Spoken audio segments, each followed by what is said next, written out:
Holanda, ¿no? Todavía, ¿no? No, no, la holandesa no la tenemos todavía, no sabemos si la habrán producido todavía, va a salir este verano en Holanda. Pero eso será un documento de coleccionismo para mucho y para ti, ¿no? Sí, claro, sí, sí, hombre, está genial poder tener una edición en un idioma tan inexpugnable como el holandés. Que bueno, cuéntanos un poco cómo surge esa idea de hacer este cómic, El último Taur. Bueno, la historia del último Taur se retrotrae hasta hace más de 20 años. Yo estaba en la universidad, era compañero de piso de Luis Piedrahita, que ya estaba por entonces ensayando sus cosillas de magia y todo esto. Y entonces un día me habló de un personaje muy curioso, de un tipo que se llamaba Ernase, que los magos aficionados a la magia con cartas lo conocen bien, conocen la existencia de este tal Ernase.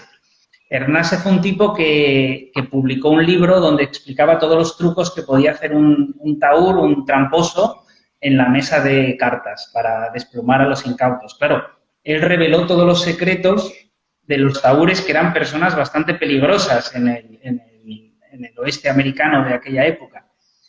Por lo tanto, tuvo que desaparecer de la faz de la Tierra. No sabemos realmente nada sobre el verdadero Ernase. De hecho, suponemos que no se llamará Ernase, que Ernase es como una especie de seudónimo, de nombre en clave.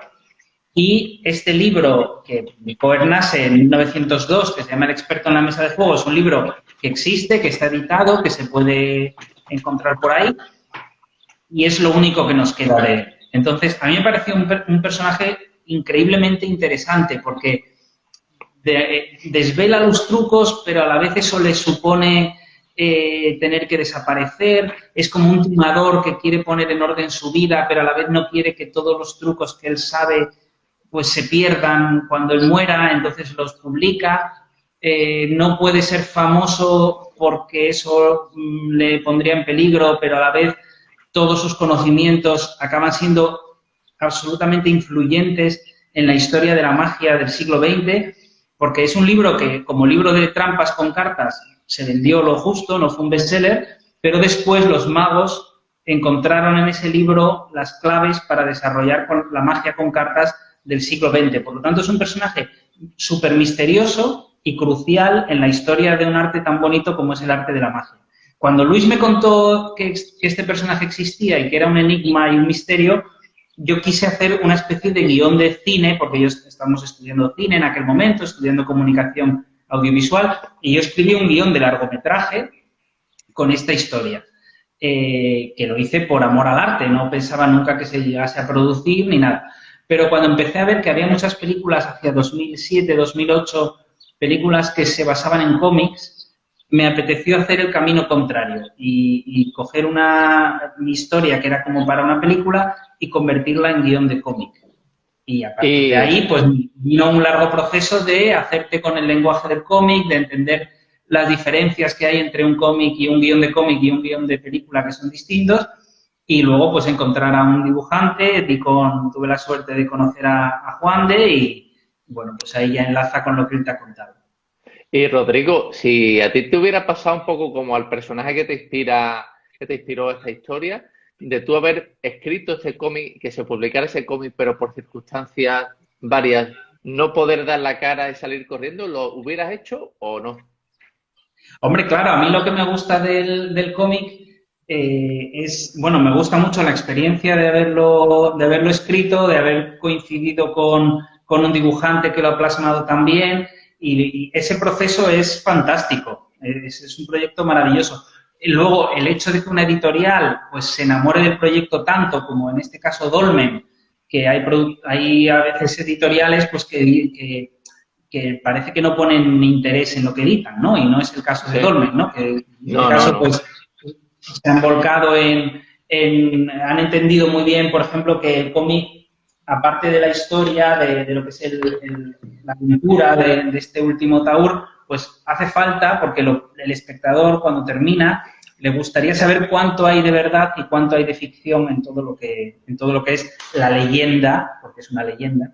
Entonces, pues la editorial entendió muy bien que hacía falta un capítulo donde estuvieran estos extras, estos que están a partir de los bocetos de Juan de... Acércalo más, que lo veamos. Con las fotos reales de los personajes de los coches, de las casas, o sea que está absolutamente documentado. Por ejemplo, pues hay un atraco en Coffeyville, que es un atraco histórico a 2 bancos, y aquí se puede ver pues por dónde huyeron los atracadores, etcétera. Y todo está incluido, es como el personaje real del protagonista, es un personaje absolutamente envuelto en el misterio, pues lo que he hecho es como en la película Forrest Gump, que va coincidiendo con eventos reales, históricos. Y entonces yo le hago coincidir con personajes con los que no coincidió, pero podría haber coincidido, como Houdini, como la banda de los Dalton, como John Wesley Harding, con muchos personajes y con eventos históricos del oeste de aquella época. Bueno, ha comentado Juan de Pozuelo que la verdad que es una pena que la conexión no nos haya permitido terminar la conversación con él, porque la verdad que estaba siendo muy interesante, ¿no? Sí. Bueno, ya tendremos ocasión de encontrarnos y de hacer otro vídeo, ¿no? Le preguntaba, ¿no? Que digo, si tuvieras que adaptar esto al cine, ¿qué actor verías de protagonista, ¿no? Y él me decía que el prota, que este de aquí, que él pensó un poco Andrew Garfield, pero yo sé que tú pensabas también en otro personaje y no precisamente en un actor para este protagonista. Cuando se lo has preguntado a Juan de, hay un actor joven que a mí me parece que tiene muchísimo futuro en el cine y que va a ser protagonista va a tener infinidad de papeles brillantes, que es Timothée Chalamet, el actor de la última película de Woody Allen, de Día lluvioso en Nueva York. Lo que tiene el hacer un cómic es que tú puedes elegir el físico de quien quieras, aunque no sea un actor. Tú, claro, cuando haces una película, cuando tú has hecho cortos o has hecho cine, tienes que hacer un casting y tienes los actores que te vienen al casting, los puedes elegir, no elegir, puedes llamar a actores amigos. Lo bueno de un cómic es que puedes elegir el físico de quien tú quieras. Entonces, bueno, es una cosa anecdótica, pero yo, este último Taur, a mí me gustaba que fuese alguien como muy deportista, pero a la vez muy elegante. Y que fuese alguien que nos cayese muy bien. Entonces junté estas 3 cosas, o sea, un físico elegante, lo hablé con Juan de, y llegamos a la conclusión de que Roger Federer es un poco un deportista que cumple con esas 3 cosas, ¿no? Con ser muy atlético, muy elegante y a la vez que nos cae muy bien, porque aunque vayamos con Nadal, pues es un deportista que nos cae bien a todos, ¿no? Y entonces no quisimos copiar su físico al 100%, pero sí que tuviese un aire, un estilo a este tenista. Y sí, la verdad que sí que lo tiene. Sí, lo tiene. Y Rodrigo, porque claro, el cómic tiene muchísimo de investigación histórica, ¿no? ¿Tú de dónde fuiste sacando información? ¿Cómo fuiste documentándote para ir escribiendo este guión y que coincidiera con cosas reales y después mezclarlo con ficción, claro? Bueno, pues mira, ya cuando estaba en la universidad y me apeteció escribirlo como guión de cine, me puse en contacto con un profesor de historia de la universidad, que además era José María Sesé, que ha escrito libros de cine y era me imagino que sigue siendo un aficionado al cine tremendo, y me dijo, mira, hay poquísima documentación, hay muy pocos libros del oeste americano tratado como una época histórica. Hay muchas novelas del oeste, hay muchas películas del oeste, pero es una época que, por entonces, te estoy hablando de hace más de 20 años, no había mucha bibliografía histórica en castellano, y sigue sin haberla. Hay muy pocos libros que traten esa época de manera rigurosa y de manera histórica. Pero, afortunadamente, hay muchísimas fotografías. Entonces, yendo a los archivos de los estados en los que sucede la historia, de Kansas, de Missouri, hay infinidad de fotografías, muchas están publicadas en Internet, muchas son muy famosas, como la foto de los hermanos Dalton muertos, que es una foto muy, muy conocida del siglo XX. Pues aquí está la foto de los tipos muertos. Foto real. Y el boceto de Juan de, que está ahí al lado, ahí, pues ahí, por ejemplo, nos estamos basando, esto fue en 1892, a finales del 19, bueno, pues existe la foto, entonces hay muchas fotos y Juan de en eso además bueno, a mí me encanta el rigor histórico, pero Juan de le gusta que si hay una pistola, un revólver en el año 1892, pues que no sea un modelo que se haya fabricado 5 años después. Que no se va a dar cuenta nadie, vale, pero bueno, es como una cosa de rigor histórico que disfrutas haciéndolo, ¿no? Y Juan de es muy Hombre, así, la ¿no? verdad es que le da más veracidad a lo que estás viendo, ¿no? Aunque no conozca, yo no me sé las armas que había en aquella época, ¿no? Pero bueno, ¿sabes? Si un día te da por mirar y dices, pues mira, coño, se han documentado bien y es que es el mismo arma que se usaba en aquella época, ¿no? Te voy a proponer una idea, Rodrigo, a ver qué te parece. Mira, por A si te ver, animas a un segundo cómic. Este señor, el que te ha inspirado, ¿no? Este señor que escribió el libro y que desapareció.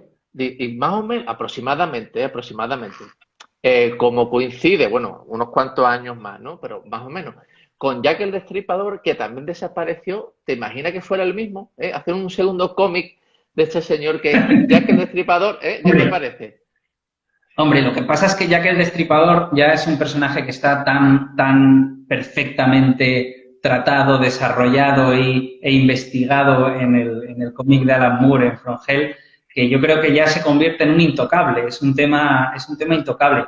Pero este tipo de ficciones, mira, hablando de Alan Moore, esto que hizo Alan Moore en la Liga de los Hombres Extraordinarios, Sí. hacer que distintos personajes de distintas ficciones coincidan, a mí eso es algo que me resulta apasionante y es algo que el cómic ha fomentado mucho, ¿no? Pues estos cómics de Alien contra Batman o este tipo de cómics de O utilizar Houdini distintos personajes. con Batman. ¿Cómo? Houdini con Batman.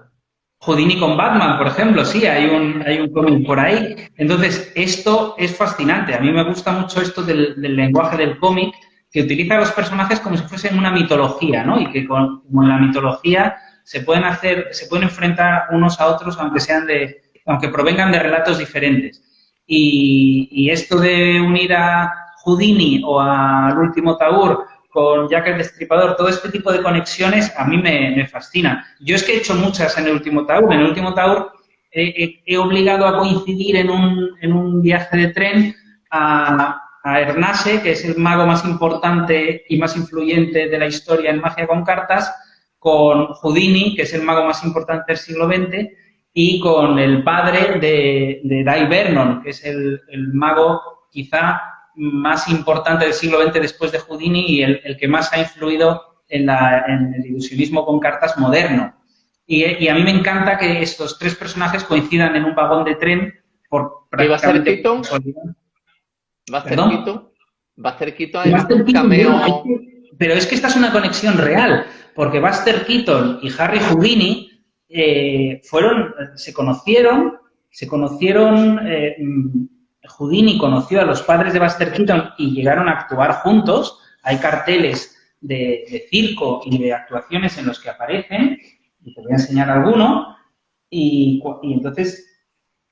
Mira, aquí podemos ver un cartel de Houdini. Esto va a ser difícil verlo, pero bueno, es un cartel de Houdini en el que por aquí abajo se anuncian los tres Keatons. Los tres Keatons son los padres de Buster Keaton junto con Buster Keaton de pequeño. Pero es que resulta que Buster Keaton en su autobiografía, que es un libro de memorias maravilloso que todo cómico debería leer y todo cineasta porque es una maravilla la autobiografía de Buster Keaton, en ese libro Buster Keaton cuenta que cuando él tenía 3 años se cayó de una escalera y entonces un tipo que pasaba por allí le dijo what a Buster, que es como decir, vaya porrazo. Y el padre de Buster Keaton le pareció que Buster era un buen nombre artístico. Entonces, a Joseph Francis Keaton lo llamó Buster Keaton y de ahí que Buster Keaton se conozca como Buster Keaton. Y ese tipo que pasaba por allí era Harry Houdini,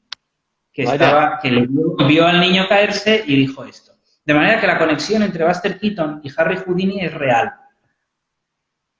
Bueno, que Buster Keaton, dejemos claro que no tiene nada que ver con Michael Keaton, que fue Batman. No tiene nada que ver. Sí, claro, tú tienes que hacer todas las relaciones posibles Hombre, con Batman porque para eso es el tribunal del búho, ¿no? Hombre, claro, siempre hay que tener ahí un poquito de, hombre, de temática. Y bueno, Rodrigo, para ir terminando, cuéntanos que, bueno, ya antes escuchamos un poco a Juan, de antes de que se cortara la conexión, que tiene previsto el cómic salir en Holanda. Sí. Y hay alguna cosilla más que se pueda decir, se pueda contar sobre el último Taur, de presentaciones, de dónde se puede conseguir. Ya está ya desde hace meses en tiendas, en librerías, en muchos sitios, ¿no? ¿Qué nos quieres contar del último Taur? Mira, durante toda esta pandemia, estado de alarma, etcétera, pues se ha podido comprar el último Taur a través de Amazon, de la Casa del Libro, de la FNAC, de las grandes tiendas online que han seguido vendiendo libros. Pero ahora que ya se puede acceder a las librerías, el otro día oía al escritor, al novelista Gómez Jurado decir que todas las librerías estarían económicamente muy bien si cada español comprase un libro, solo uno. Solo con comprar un libro en las librerías salvaríamos a todas las librerías, que algunas puedan estar abocadas a cerrar. Entonces, bueno, pues yo, oye, si alguien nos está escuchando y le apetece comprar el último Taur o cualquier otro cómic, pues yo le diría, acércate a la librería que esté debajo de tu casa o la librería que tengas más cerca y cómprate un libro cualquiera, que no tiene por qué ser el último Taur, ¿eh? No tiene por qué ser el último Taur. Ahora, que si es el último Taur, bien está bien. Bien, bien, bien, bien. Y en todas las librerías está, y si no está, se puede pedir y en unos días te lo traen. Lo tiene. Eh, Esta edición de Dolmen, que ha hecho un trabajo fantástico, la verdad. es Tapadura, una un papel de edición primera de... calidad, color Sí. estupendo, brillante. Y además es un cómic que yo tuve la suerte de leer antes de que se publicara, porque Rodrigo me mandó un PDF y Exactamente. me lo leí de una sentada. Son 130 y tantas páginas que me leí del tirón, porque tiene una historia que engancha muchísimo. Una Dime, cosa, dime. ¿tuviste la sensación de ver una película? Totalmente, Es totalmente. que eso me lo dicen muchos lectores que lo han leído como de un tirón y que cuando ha terminado tenían la sensación como de salir del cine. Por eso quería Totalmente, totalmente. preguntarte. Una historia muy cinematográfica, por eso le preguntaba a Juan y te preguntaba a ti, ¿no? ¿Con qué actor os gustaría? Hombre, sería una producción importante. Esto hacerlo en low cost no tendría los valores que esta historia merece, ¿no? Pero que yo la veo como película, además que la veo como, tiene sus puntos de thriller y la veo como gran producción norteamericana, ¿no? La veo con tipo Maverick, la peli de Maverick, la peli que hizo Mel Gibson, en ese tipo de puesta en escena, así con todos los medios que se requiere, claro.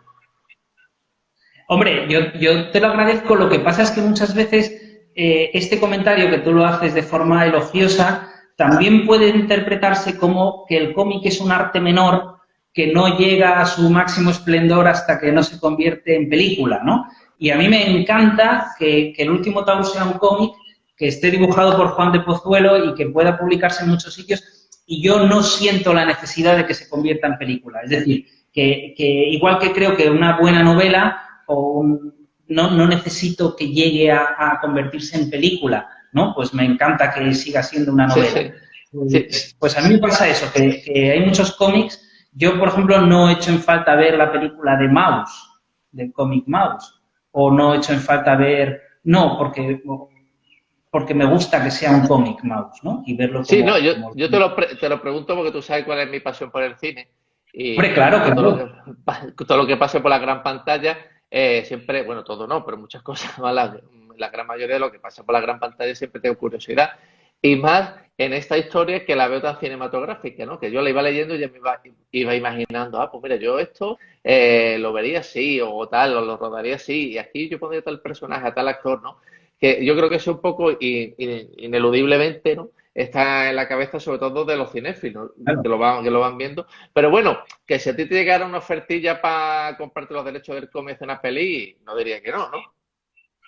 Sí, pero mira, ahora mismo me haría más ilusión que se publicase bien en Francia, por ejemplo, que Sí, es el país, digamos, que más respeta al cómic, donde los aficionados al cómic pueden comprar un cómic igual que pueden comprar una novela, sí, nadie les considera frikis por leer un cómic, sí, ¿no?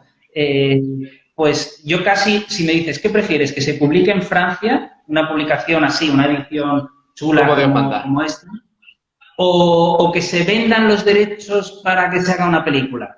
Pues yo prefiero ver una buena edición del cómic en Francia como cómic, yo lo prefiero. Y que os lleven a firma ejemplares allí a Francia, ¿no? A Claro, París o algo. y sobre todo que lleven al guionista, porque resulta que los holandeses han invitado al dibujante, a Juan de Pozuelo, pero no han tenido el respeto y la educación y el buen gusto de invitar al guionista. Entonces, claro, lo que va a suceder es que vamos a tener que ir Juan de y yo en coche, como en Pulp Fiction, y me va a tener que explicar a mí las diferencias de Holanda con España, ¿no? Las pequeñas diferencias de cómo se vive burguesa en Holanda, etcétera. Pero mira, Rodrigo, él va a Holanda y tú a París y ya está. A Francia, ¿qué te parece? Bueno, yo creo que esto tienen que arreglar las editoriales para que podamos ir los dos Hombre, sería lo... Mira, Y si ahora que no, no y si no, escucha a no me nadie... parece mal de elegir que tenga que ir el dibujante, porque al final el dibujante es el que más trabaja y Sí, el que hombre, menos. también, también. Pero mira, ahora que no nos escucha nadie, es como algún programa que hay en la tele que cuando se lanza una película solo lleva a un actor o actriz o al director si es muy famoso, ¿no? Y a mí eso me pone de muy, muy mal humor porque es como, a ver, tío, a ver, ¿sabes?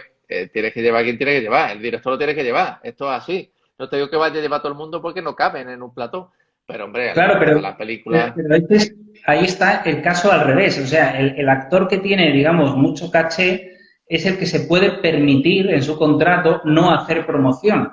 O sea, claro, ahí claro. el que no hace promoción va como castigado. O sea, tú tienes, si quieres ganar tu sueldo, además de hacer la peli, tienes que hacer promoción. Nosotros pues, somos Claro. unos matados, lo que queremos es que nos inviten gratis a un país por ahí. Para pasártelo bien un fin de semanita en un buen salón del cómic. Bueno, la verdad es que sí.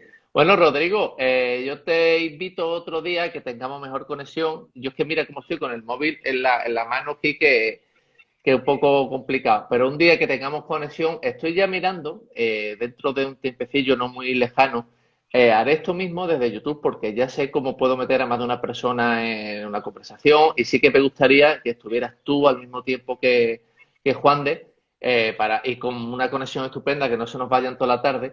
Y él desde Holanda y tú desde Francia nos comentéis más detalles Y sobre tú el desde último Taur. Argentina. Y Y tú desde Argentina. yo desde Los Ángeles de San Rafael, ¿qué te parece? Muy bien. Bueno, pues nada, espérate un momento, que vamos a despedirnos como Dios manda, enseñando el último Taur, maravilloso cómic editado por Dolmen, escrito por Rodrigo Sopeña y dibujado por Juan de Pozuelo, que tienes dos, ¿te has comprado dos o te la han mandado? Es que ya hay segunda edición, ¿no? Hay segunda edición ya. Que ya está la segunda edición en librería, quiere decir que la primera, que son muchos ejemplares, ya se ha vendido. Y bueno, amigos, pues un placer, seguimos hablando. Y nada, Juan de, lo siento muchísimo que se haya cortado la conversación, pero es que no, las cosas del directo y de las redes sociales y de las conexiones, que ya ahí no podemos hacer nada. Nos veremos en otra con más tranquilidad. Bueno, amigo Rodrigo, un placer.